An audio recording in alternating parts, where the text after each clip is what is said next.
my God, the election's been called. It's happened. It's actually happened. The election has been called, but what does that mean? It's Voting 101 for 2022 with Matilda Boseley from The Guardian, Australia. Wow, can you believe that today, the 10th of April, Prime Minister Scott Morrison officially announced the start of the federal election campaign, with Australians heading to the polls on the 21st of May 2022. Yeah, I'm pre-recording, don't judge me. But hang on a second.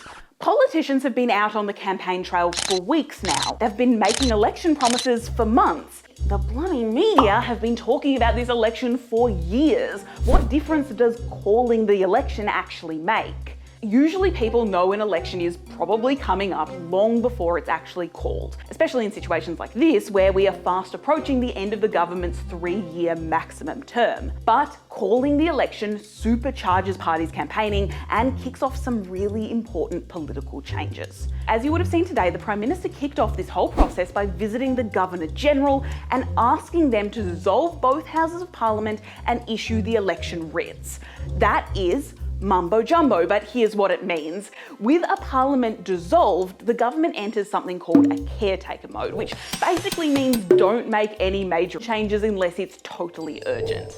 Next, in 7 days' time, the electoral roll will close at 8 p.m, meaning that if you haven't enrolled to vote yet or need to change your address, you better do it quick. A few days later, all the candidates on the ballot will be finalised, and then 33 to 68 days after the election is announced, it must be held.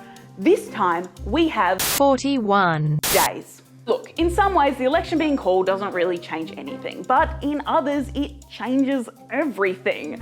So get your thinking caps on, people. You do not have long to figure out who you want to lead this country, and more importantly, to decide what toppings you want on your democracy sausage.